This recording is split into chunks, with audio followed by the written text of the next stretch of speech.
Reecie, how do you feel we should be responding going forward? Because we know that once Trump unleashes something, the whole media ecosystem that follows him is going to repeat it as well. So there are going to be more stories questioning her blackness and her background. How should we be galvanizing to respond in this environment? Well, here's the thing. The number one attack against Vice President Kamala Harris, dating back to her time as in 2019 when she ran for president the first time, was about her race. About 60% of the attacks against her were race-based, trying to question her blackness, because what they think that they can do is if they can create distance between her and the black community, the most powerful voting bloc and demographic in terms of being the tastemakers of this country, in terms of moving this country forward, the conscious of the country, then they feel like they can win. They can knock off those numbers they need to in Philadelphia and in Milwaukee and in Atlanta. So that's really what they want to do, is they want to make this not about the issues, but about how Black Vice President Kamala Harris is. I think one thing I would like to see Kamala Harris do, and I think having studied her record for so long, one of the things that she doesn't tend to like to do is she doesn't usually like to humor a lot of the attacks against her. I've seen her lean in on a lot of things, but she hasn't necessarily leaned in explicitly as, I know who I am. I'm a Black woman this cycle. Now, we've had interviews with her where she's done it and she says, I'm Black and I'm not going to explain that to anybody. And I think part of her kind of, is a little indignant at that being part of the conversation. But I think it would help in the same way that we saw President Barack Obama many times throughout the course of his 2008 campaign talk about his blackness, talk about even how he had a white mother and all the other kind of stuff too.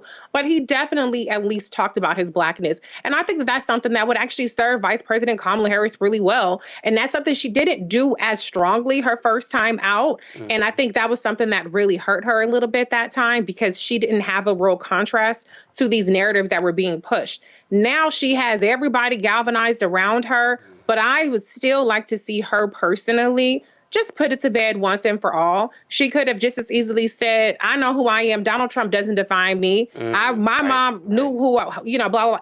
I can write 15 different ways that she could address it very easily and put it to bed. So I'm hoping, even though some people might argue she shouldn't have to do that, I think that it would be a powerful soundbite. Sometimes you just got to give them a soundbite that we can clip and we can replay over and over again, like they replay all the bad shit over and over again. Just give us that one soundbite to work with and then put it to bed. But the reality is this. Don't worry about Kamala Harris's blackness. Worry about your own damn blackness. Worry about what your black ass is going to be subjected to if Donald Trump gets back in office. He's already said, and he said on that stage, the one with the water, when he was referring to Sonia Massey, who was shot in her face, that he is not going to back off of granting immunity to police officers, that he would pardon J6 protesters. Meanwhile, when he was in office, he wanted to shoot BLM protesters. This is a person that's going who could be elected with immunity from the Supreme Court, who would give immunity to police officers, who would strip the Department of Education, who would strip our civil rights, strip our citizenship. So if you are worried about anybody's blackness, be worried about your own blackness and what's in store under Donald Trump versus Kamala Harris. Irrespective of how you want to view her race, look at the policy. Let's just take the race shit off the table and look at the policy. Curl Prep Natural Hair Solutions at curlprep.com. I'm in shock. For curls, locks, braids, twists, and even those wigs and extensions. Women, men, and children are loving this line. Look at this video and you be the judge. People line up to see this product in action at hair shows, and when they take a seat and try it, they don't believe it's their hair. Buy the products at curlprep.com. It works on all hair types. Use code Roland, that's ROLAND, lowercase letters, to get a 15% discount.